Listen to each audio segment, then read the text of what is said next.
नमस्कार, मैं हूं देवांशु। आप देख रहे हैं न्यूज़ फॉर नेशन। आरजेडी के उपाध्यक्ष रघुवंश प्रसाद सिंह का पार्थिव शरीर थोड़ी देर बाद पटना एयरपोर्ट पर पहुंचेगा। आप ये नज़ारा देख सकते हैं कि रघुवंश प्रसाद को चाहने वाले उनके समर्थक जो हैं कि उनके पार्थिव शरीर के अंतिम दर्शन करने के लिए पटना एयरपोर्ट पर पहुँच चुके हैं। एक जनसैलाब कह सकते हैं कि भारी संख्या में आरजेडी के कार्यकर्ता, आरजेडी के नेता और जो रघुवंश प्रसाद को चाहने वाले लोग थे वो उनके अंतिम दर्शन के लिए पटना एयरपोर्ट पहुंच चुके हैं। जो जानकारी हमारे पास है, थोड़ी देर बाद रघुवंश प्रसाद सिंह का पार्थिव शरीर पटना एयरपोर्ट पर पहुंचेगा और यहाँ से उनका पार्थिव शरीर विधान परिषद जाएगा और करीब वहाँ पर भी रघुवंश प्रसाद सिंह को श्रद्धांजलि जाएगी। उसके बाद पटना स्थित कौटिल्य नगर उनके घर पर रात भर उनका पार्थिव शरीर रहेगा। उसके बाद पैतृक गांव उनका सब जाएगा। लेकिन एक तस्वीर देख सकते हैं कि रघुवंश प्रसाद आरजेडी के जो उपाध्यक्ष थे, जो लालू यादव के साथ संघर्ष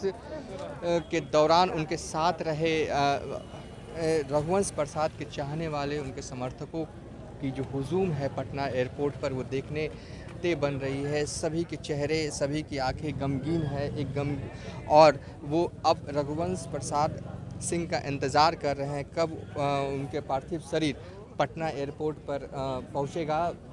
फिलहाल जो नेता हैं, जो आरजेडी कार्यकर्ता हैं, वो अपने अपने तरीके से अपने नेता को याद कर रहे हैं। हम कुछ आरजेडी के कार्यकर्ताओं से बात करेंगे।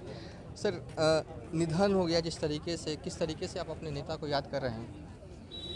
देखिए, रघुवंश बाबू जमीनी नेता थे, गरीबों का मसीहा थे, अपने कमिटमेंट के लिए जाने जाते थे, जो कहते थे उससे मुकरते नहीं थे। मैं अभी ज़्यादा कुछ नहीं कहूँगा। मैं ईश्वर से प्रार्थना करता हूँ, भगवान उनका आत्मा को शांति दे। आप किस तरीके से याद करें? अंतिम दर्शन के लिए आए हुए हैं पटना एयरपोर्ट?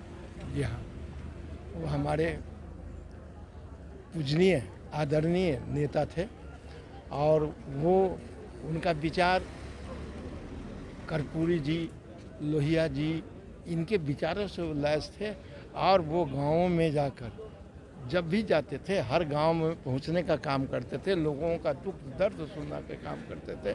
पार्टी के कार्यकर्ता को किसी तरह का अगर तकलीफ आया तो उनसे आसानी से जाके हम लोग मिलजुल लेते थे और आज हमारे बीच में वो नहीं है। वो हम राजद परिवार के लिए बहुत ही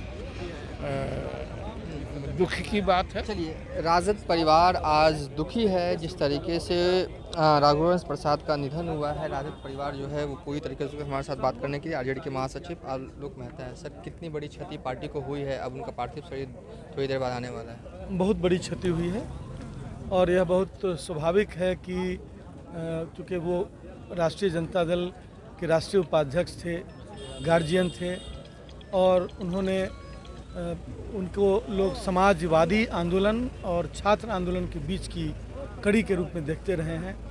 अब हमारे राजनीतिक पुरखों की श्रेणी में जो उनका स्थान था वह दोनों को जोड़ने वाला था। हम राष्ट्रीय जनता दल उनके सार्वजनिक चरित्र से काफ़ी प्रभावित यहाँ के कार्यकर्ता रहे हैं। पूरे देश में उनको विकास पुरुष के रूप में जाना जाता रहा है, इसलिए उनको मनरेगा के आर्किटेक्ट के रूप में भी, मनरेगा मैन के रूप में और उसके आर्किटेक्ट के रूप में पूरा देश और पूरी दुनिया जानती है। तो हमें काफ़ी दुख है कि हमने ऐसे धरोहर को आज खोया है और यह प्रकृति का नियम है। तो मैं समझता हूँ कि प्रकृति ही बहुत सारी चीज़ों घाव को भरती है, मलहम लगाती है। रघुवंश बाबू ने अपने कृतित्व और व्यक्तित्व की छाप जो राष्ट्रीय जनता दल के कार्यकर्ताओं के बीच छोड़ी है, मैं समझता हूं कि उससे प्रेरित होकर राष्ट्रीय जनता दल के कार्यकर्ता, साथी, नेता फिर से पार्टी को एक मजबूत स्थिति में लाकर और खड़ा करेंगे। रघुवंश प्रसाद से प्रेरित होकर आरजेडी के है वो काम करेगी। फिलहाल पटना एयरपोर्ट पर जो माहौल है पूरी तरीके से गमगीन हो गया है और सभी जो आरजेडी के कार्यकर्ता हैं, वो नेता हैं, रघुवंश प्रसाद सिंह के पार्थिव शरीर के आने का इंतज़ार कर रहे हैं। फिलहाल अभी तक के लिए इतना ही। आप देखते रहिए न्यूज़ फॉर नेशन।